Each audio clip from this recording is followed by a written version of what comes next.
I wasn't invited to my aunt's surprise retirement gala, all on my $4,800.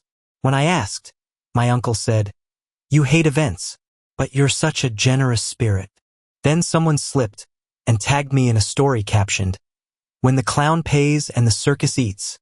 I replied, "Show's over," froze the card, reversed the payments, and sent one email to the venue with receipts. By 6 p.m., they were eating in the parking lot. I wasn't invited to the party I paid for. I didn't get a text, no address, no group chat, no reminder, nothing. I found out about the gala when someone I barely know tagged me in their Instagram story. One of my cousin's friends.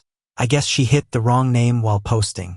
The video starts with a wide pan of a ballroom lit up like a wedding reception. Tables full of food, people clapping.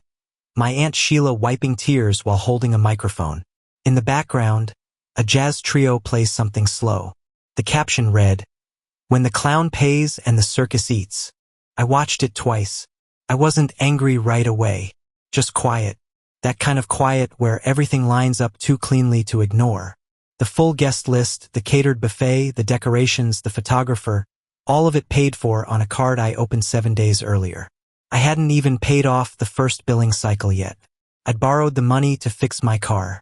The transmission had blown on the freeway and I needed it to get to work. I figured I'd eat beans and pasta for a few weeks. No big deal. But then Rick called, said they were putting together something special for Sheila. Big milestone. 38 years as an educator, finally retiring. Said the family pitched in, but they were short. They just needed someone dependable to front the last few charges. Venue, catering, flowers, nothing crazy, he said. I told him I'd just taken out a loan. He said that was perfect because now I could consolidate the expenses like it was some strategic partnership. I remember he said, "This is your way of showing love, Henry. You're not the toast-giving type, but you always come through." I wired him $4,800 the next morning. Told him they didn't have to pay me back. I actually said that out loud. Meant it too. Back then, the week passed with nothing. Not a single word from anyone. Not even my mom, who usually leaks family plans like a sieve. I assumed it was being kept quiet to surprise Sheila. That maybe they had some specific reason for not telling me yet. Turns out I was the only one in the dark. I called Rick after I saw the story. He answered like he'd been waiting for it. Said, "Henry, you hate big events. You'd have been miserable." Then, almost like he was praising me, he said, "But you've got a generous spirit, man. Everyone's saying it tonight." I didn't reply. I didn't yell. I didn't ask questions. I hung up and opened my banking app. I froze the card. Then, I filed chargebacks on every single payment linked to that weekend. Venue, caterers, floral service, the music vendor. The disputes went through instantly. I had the receipts and everything was traceable. Then I sent one email to the venue. Subject line, unauthorized use of credit documentation attached. I explained that I had not authorized the event, that my card was used under false pretenses, and that the charges were being reversed by my bank. I attached screenshots. That was at 4:17 p.m. By 6 p.m. the ballroom was locked, canceled, vendors pulled out, food tables cleared. They were still in their gowns and suits, standing outside eating whatever was already plated. Sheila's big send-off happened in the parking lot. I turned my phone off for the night. Didn't feel like explaining myself. Not yet. They thought I'd feel guilty. That was their first mistake. After the gala collapsed, I expected the calls. I thought I'd get rage first. Maybe a dramatic voicemail or someone showing up at my door. But what I got was nothing for almost 2 days. Not even my mother. And she always calls when anything remotely dramatic happens in the family. That's how I knew they were scrambling. Not to fix it, just to decide how to spin it, to figure out how to make it my fault without outright saying it was my fault. Then Tuesday afternoon, I got a call from Jenna. She never calls me. I think the last time she did was when she accidentally Venmo'd me $40 and wanted it back immediately. She sounded like she was reading from a script. Said there had been some confusion and that Rick mentioned I disputed the charges without meaning to, that maybe I could call the bank and straighten things out. I told her I did mean to. She tried to laugh it off. said, "I was always a little too deadpan for my own good." Then, as if reminding me of my own personality would change my mind, she said, "You've always hated parties, Henry. You said that at Mark's wedding." I told her Rick could call me if he had something to say. She said, "Okay," and hung up almost immediately, like she was hoping I wouldn't call her bluff. Rick did call a few hours later. He sounded like a guy who was trying not to sound cornered. Said they didn't mean to exclude me. It just kind of happened. Said I never asked to be involved. Said I'd said the money was a gift. I let him talk. Then I told him I didn't reverse the charges out of spite. I reversed them because I wasn't interested in being part of something that treated me like a checkbook and a punchline. I said I was just exercising the same autonomy they did when they left me off the guest list. He tried to recover. Said I helped make the night possible. That I'd been a key part of it even if I wasn't physically there. So I reminded him of the caption from that Instagram story. Quoted it word for word. When the clown pays and the circus eats, he didn't respond, just hung up. After that, the tone shifted. I started getting texts from cousins I hadn't heard from in years. Little just checking in. Messages. Some apologies that didn't quite say what they were apologizing for. One from Anila herself, clearly written by Rick. She hoped I wasn't upset. Said she didn't even realize I wasn't there until later in the evening. Said it all happened so fast. Then someone else, I'm still not sure who, sent a photo to our extended family group chat. Just a handful of them sitting on plastic folding chairs in someone's driveway holding solo cups. No decorations, no music, just people trying to pretend they were still celebrating something. Caption. Still grateful even in the parking lot. I saved the photo, didn't reply. Friday, my bank confirmed all the refunds had processed. My balance was back to normal. Technically, I wasn't out a single cent. But the best part, they still owed the vendors. And this time, the card on file wasn't mine. They thought I'd feel guilty, but I'd never felt more clear. By the end of the week, the silence broke, but not in the way I expected. No one admitted anything. No one apologized the way a person does when they realize they were wrong. Instead, they tried to roll the clock back like nothing ever happened.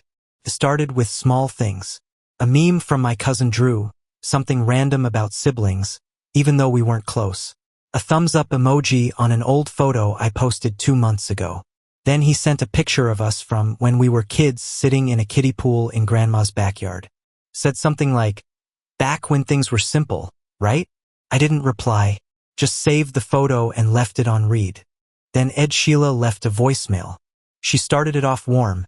Said she missed me. Said she couldn't believe how fast the years had gone by.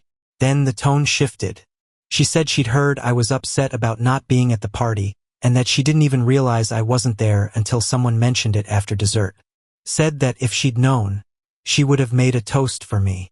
After all, you were one of the most generous souls who made the evening possible. That was how she put it. She said it like she was offering me a ribbon for sitting in the audience. That same afternoon, my mom called. She didn't waste time.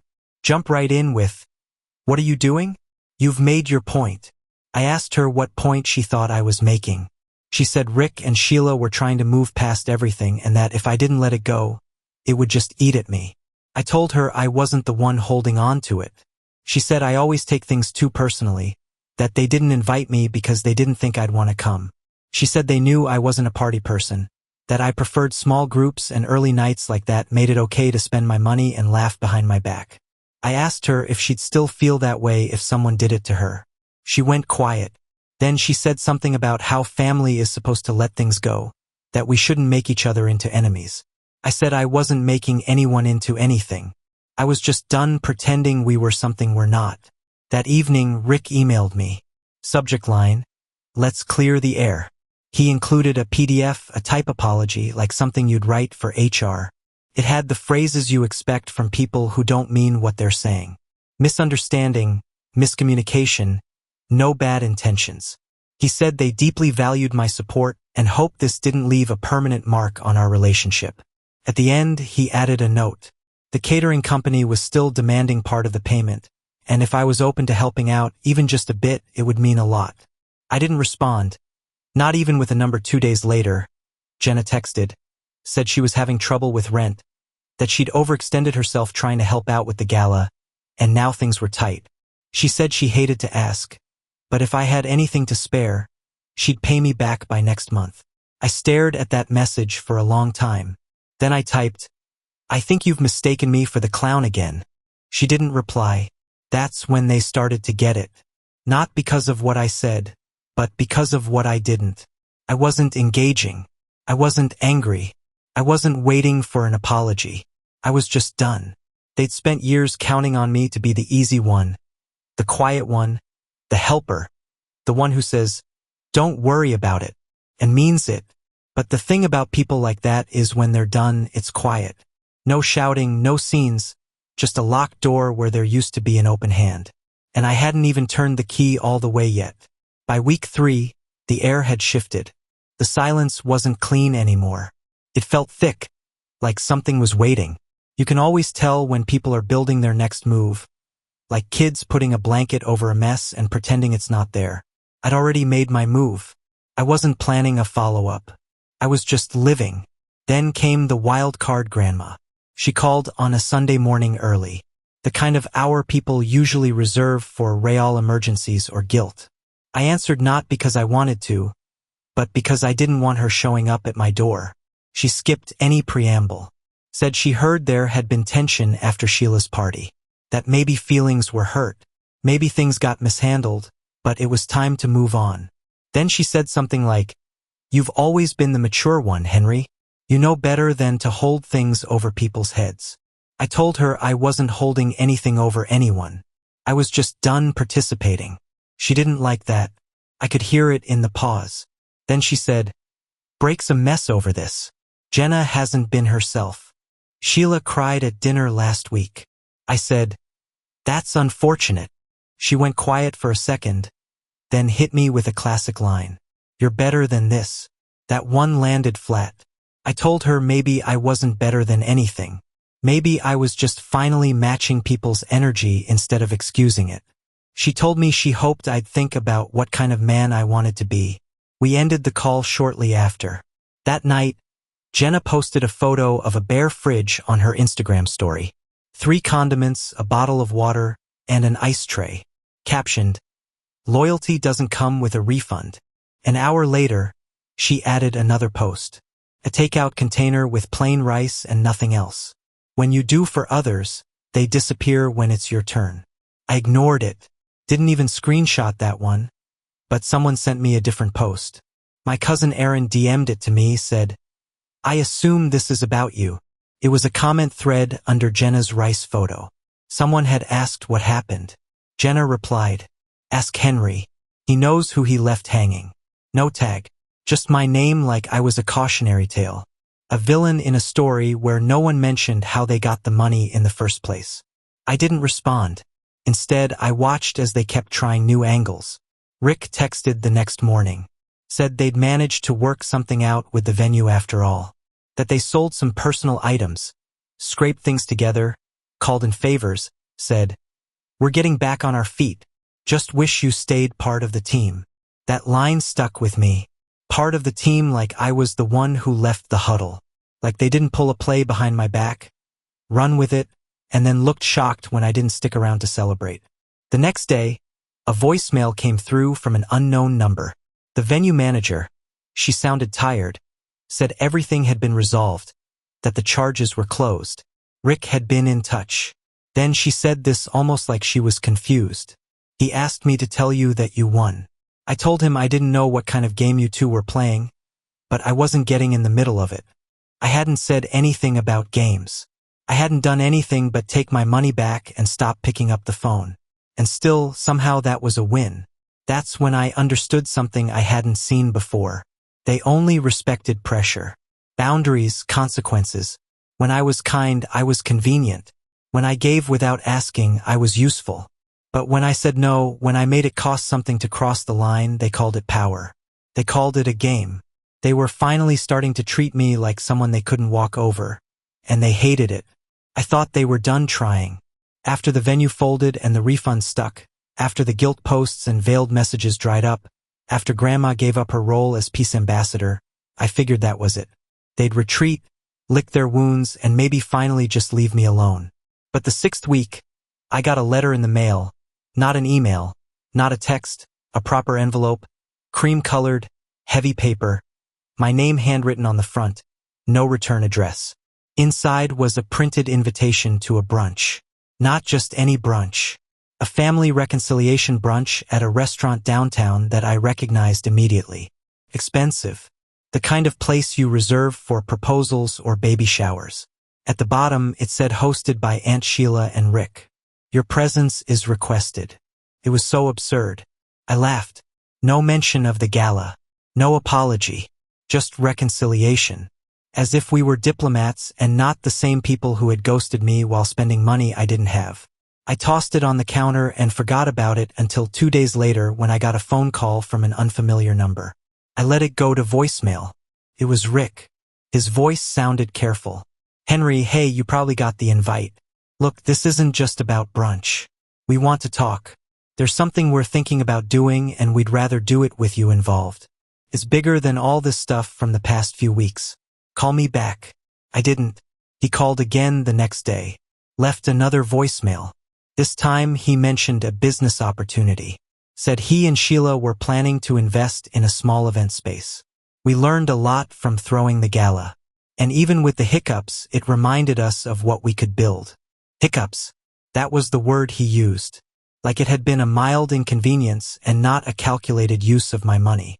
Then came the twist. We've been thinking maybe we bring you in partner level. You've got a mind for logistics. You could handle operations. It's time we work as a family again. I actually had to pause and play the message again. Partner level operations. They wanted me to go into business with them, with the people who stole from me. Laughed behind my back and served up guilt when I stopped funding their lies. I thought about it for a day, not because I was considering it, but because I wanted to be precise in what I said when I answered. When I finally texted Rick back, it was short. I don't build with people who knock down what I already paid for. He never replied, but 3 days later, Jenna posted a picture at that same restaurant from the brunch. Half the table was empty. The caption said, "Some people would rather hold a grudge than build something real." That part didn't surprise me. What did surprise me was who liked the post. My mom. I didn't message her about it. Didn't ask for an explanation. Instead, I opened a folder I'd forgotten about on my phone. Screenshots, voice recordings, the bank dispute PDFs, even the photo of the parking lot buffet. Then I created a new one, titled it Insurance because something told me this wasn't over. And if they ever really came for me again, I wasn't going to freeze the card next time. I was going to burn the ledger. It's funny how fast people pivot when they realize they've run out of leverage. A week after the branch invite me, my mom called again. I picked up thinking maybe she'd finally talk straight, but instead she wanted to know if I'd heard about Jenna's eviction notice. Apparently, she'd fallen behind on rent again and her roommate moved out. Mom said maybe I could just help her get through this month. Said Jenna was in a tough spot and family helps family. I told her that's what Jenna said too right before they helped themselves to my emergency loan and turned me into the family joke. Mom said I was being spiteful. I didn't answer, just ended the call and blocked her number for the rest of the day. I knew she'd cool off and text me something vague later. She always did. But what made me sit down and write all this wasn't the money or the betrayal or even the insult. It was the way they kept circling back, acting like I was the one with a lesson to learn. Like I owed them resolution. Like all of this hadn't started with a choice they made, one they never really apologized for. That's when I realized they weren't sorry. Not for what they did, just that it stopped working. So I decided to share this here on Reddit. I've been reading these kinds of stories for years. The ones where people finally draw a line and others show up to say, "You're not crazy." I never thought I'd be the one writing one. But here I am. I've got every receipt, every screenshot, every voicemail. They can twist the story to anyone else who listen, but not here. Not this time. And if anything else happens, if they try to drag me into something new or come knocking again like I've just forgotten the last 6 weeks, I'll post an update. Promise. Because now there are no more quiet warnings, no more frozen cards. Next time it won't be the circus getting shut down. It'll be the tent going up in flames. Update. I thought they'd cool off for a while. I thought maybe they finally got the message. But if there's one thing I've learned about my family, it's that silence just gives them time to come up with the next act. Yesterday afternoon, I got a text from my cousin Erin. We haven't spoken directly since the Gala fallout, and she's smart enough to usually stay out of the mess. So, when she sent me a photo with no caption, I figured something was up. It was a wedding invitation, not hers. Jenna and Malcolm. I had to double-check the names. I honestly thought it was a joke. Jenna and Malcolm, the on-again, off-again couple who've broken up more times than anyone can count. We're getting married in 2 months. Venue, you guessed it, the same one they were kicked out of during the retirement gala. Either they're masochists or they genuinely believe the third time is the charm. I'm guessing it's delusion. An hour after that, I got added to a group text from an unknown number. No introduction, no pleasantries, just this. Hi everyone, Jenna and Malcolm's wedding is coming up soon and we're beyond excited.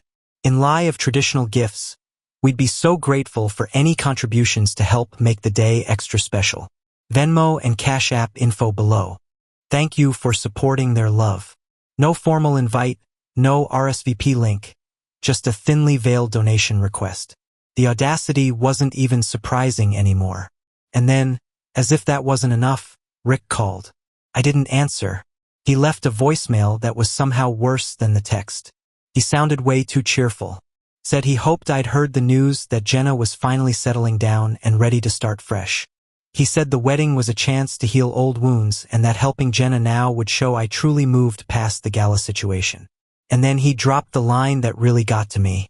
You've always been the one who shows up when it counts, Henry. There it was again. That same old manipulation dressed up in family sentiment. They still think I'm waiting for an opportunity to be good again. Like I'm just biding my time to earn back their approval when in reality I deleted that currency months ago. I didn't respond to Rick, but I did write one thing in the group chat.